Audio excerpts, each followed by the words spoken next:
اسی زمانے میں ایک واقعہ یہ ہوا تھا، غلام احمد قادیانی نے ایک دعوتی خط لکھا کابل کے حکمران، اب میں بھول رہا ہوں کہ وہ امیر دوست محمد خان تھے یا امیر عبد الرحمن خان تھے، ان دونوں میں سے کسی کے سامنے وہ خط پہنچا، جیسے کہ حضور نے خطوط بھیجے تھے قیصر کو، کسریٰ کو، تو اس کو بھی شوق چرایا کہ میں بھی تو اب نبی ہوں، نبوت کا دعویٰ کر چکا ہوں، تو مجھے پڑوس کا ملک جو ہے افغانستان، وہاں کے بادشاہ کو دعوت دینی چاہیے کہ وہ مجھ پر ایمان لائے۔ جب وہ خط وہاں پہنچا ہے تو امیر کابل نے اسی خط پہ 2 الفاظ لکھ دیے اور واپس کر دیا۔ الفاظ کیا تھے؟ این جا بیا، یہاں آؤ ذرا اور یہاں آ کر تم دعویٰ کرو نبوت کا۔ یہ تم انگریز کی چھتری تلے بیٹھے ہوئے دعوے کر رہے ہو، انگریز کے سائے تلے جو ہے، اور انگریز جو ہے تمہیں سپورٹ کر رہا ہے، تم نے جہاد کو جو ہے ختم کر دیا، دین کے لیے حرام ہے اب دوستو قتال، حرمت قتال۔ انگریز کو اور کیا چاہیے تھا؟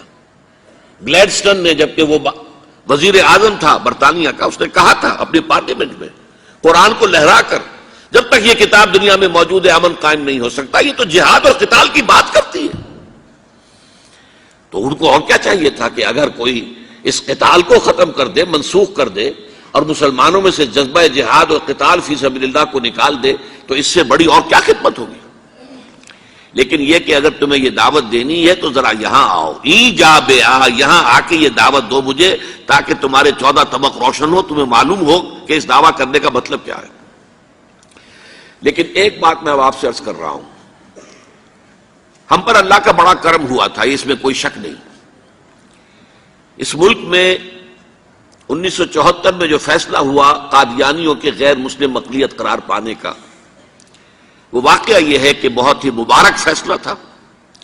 اس کے لیے تحریک جو اٹھی وہ بھی بہت ہی عمدہ تھی، بہت پرامن تھی، بہت منظم تھی۔ مولانا سید محمد یوسف بن نوری رحمۃ اللہ علیہ اس کے قائد تھے۔ کوئی سیاسی لیڈر جو ہے اس میں نمایاں نہیں تھا، خالص دینی تحریک تھی۔ پھر اس وقت ہمارے ہاں حکمران ذوالفقار علی بھٹو، حالانکہ خالص سیکولر ذہن کا آدمی، اور قادیانیوں نے اسے سپورٹ کیا تھا 1970 کے الیکشن میں۔ قادیانی سمجھتے تھے وہ تو ہمارا اپنا آدمی ہے، لیکن اللہ تعالیٰ نے اس کے ہاتھوں، لیکن بہترین طریقے سے، جس پر اعتراض کیا ہی نہیں جا سکتا، پارلیمنٹ کے ذریعے سے فیصلہ کرا۔ کوئی آرڈیننس نہیں تھا، کوئی حکم جو ہے، فرمان جو ہے وہ ایشو نہیں ہوا تھا، پارلیمنٹ کے ذریعے سے۔ اور پارلیمنٹ کی ایک کمیٹی بنائی گئی جس میں کہ موقع دیا گیا کہ قادیانیوں کے سربراہ بھی آ جائیں، لاہوریوں کے سربراہ بھی آ جائیں۔ یہ دونوں سیکٹ جو ہیں قادیانیت کے، پہلے قادیانی تھے، اب وہ ربوائی ہیں، ربوے والے ہیں۔ لاہوری جیسے پہلے لاہوری تھے، آج بھی لاہوری ہیں۔ ان دونوں کے سرکردہ لوگوں نے آ کر وہاں پر اس کمیٹی کے سامنے پیش ہو کر بیانات دیے اور کہا، کھل کر کہا۔ ناصر احمد اس وقت جو ہے خلیفہ تھا ان کا، مرزا طاہر احمد کا غالباً بڑا بھائی مرزا ناصر احمد۔ انہوں نے کہا ہم نبی مانتے ہیں، غلام احمد قادیانی کو ہم نبی مانتے ہیں، ڈنکے کی چوٹ کہا۔ لہذا اس کے بعد پارلیمنٹ نے فیصلہ کیا یہ غیر مسلم ہے، اور صحیح فیصلہ کیا۔ لیکن یہ فیصلہ ادھورا ہے، یہ بات آج میں پہلی مرتبہ کہہ رہا ہوں، اسے نوٹ کر لیجئے۔ قادیانیت کے فتنے کو کوئی گزند نہیں پہنچا ہے ان کے غیر مسلم قرار دیے جانے سے۔ وہ فتنہ جوں کا توں پنپ رہا ہے، جوں کا توں پھیل رہا ہے، جوں کا توں وہ اپنے سرطان کی جڑیں پھیلا رہا ہے ہمارے معاشرے میں۔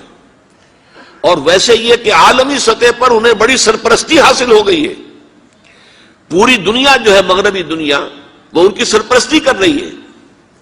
لیکن یہ کہ اندرون ملک بھی اس فتنے کا قلع قبا اگر ہو سکتا تھا تو صرف اس وقت جبکہ اس فیصلے کا جو قانونی اور منطقی تقاضا ہے وہ بھی پورا کیا جاتا، اور وہ یہ کہ مرتد کو قتل کی سزا دی جاتی۔ اسلام میں مرتد کی سزا قتل ہے۔ وہی میں نے آپ سے عرض کیا، حضرت ابوبکر صدیق کے زمانے میں کیوں قتال کیا گیا، اور جتنے بھی لوگوں نے نبوت کے دعوے کیے انہیں کیوں قتل کیا گیا ہمیشہ اسلام کی تاریخ میں۔ لہذا مرتدین کی سزا، سزائے قتل جب تک نافذ نہیں ہوگی، اس فتنے کو کوئی گزر نہیں پہنچے گا۔ بلکہ وہ تو اپنے آپ کو مظلوم سمجھتے ہیں، مظلوم کیسے سے پیش کرتے ہیں۔ اور ظاہر بات ہے کہ وہ سارے شعائر چاہے آپ آرڈیننس نافذ کر لیں، لیکن ان کے جمعے کی نماز ہوتی ہے. یہ ٹھیک ہے کہ وہ مسجد کی شکل نہیں بنا سکتے، ماڈل ٹاؤن میں ایک بڑی کوٹھی کے اندر ان کا جمعہ ہوتا ہے، ان کی عیدیں علیحدہ ہوتی ہیں. وہ سارے شاعر اسلامی کو استعمال کر رہے ہیں، اور الٹا مظلومیت جو ہے اس کا لبادہ اوڑھ لیا ہے. جیسے دنیا میں یہودیوں نے ہولوکوسٹ کی مظلومیت کا لبادہ اپنے اوپر اوڑھا ہوا ہے. ہم جو چاہے ظلم کر لیں نوع انسانی پر، ہمیں کوئی گدن نہیں پہنچا سکتا، اس لیے کہ ہم نے اتنا بڑا ظلم سہا تھا. ہولوکوسٹ ہمارے 60 لاکھ آدمی جرمنوں نے ختم کر دیے تھے، تو اب اگر 8-10 لاکھ مار دیں فلسطینی یا کوئی اور عرب یا اور مسلمان تو کون سی بڑی بات ہے. اسی طرح قادیانیوں نے مظلومیت کا لبادہ اوڑھا ہوا ہے، اور ان کو کوئی گدن نہیں پہنچا ہے جب تک کہ قتل مرتد کی سزا یہاں نافذ نہیں کی جائے گی. اس میں یہ ہونا چاہیے تھا کہ جس روز میں یہ فیصلہ ہوا ڈکلیئر ہو جاتا ساتھ ہی. اب تک کے جو قادیانی ہیں آج کے اس تاریخ سے فیصلے سے پہلے وہ تو اقلیت قرار پائیں گے، انہیں قتل نہیں کیا جائے گا. لیکن اس فیصلے کے نفاذ کے بعد جو شخص بھی قادیانیت اختیار کرے گا اس پر قتل مرتد کی سزا، اس کی حد جاری کی جائے گی. آخری شریعت کوئی آنے والی اور نہ لانے والا، آخری شریعت کوئی آنے والی اور نہ لانے والا،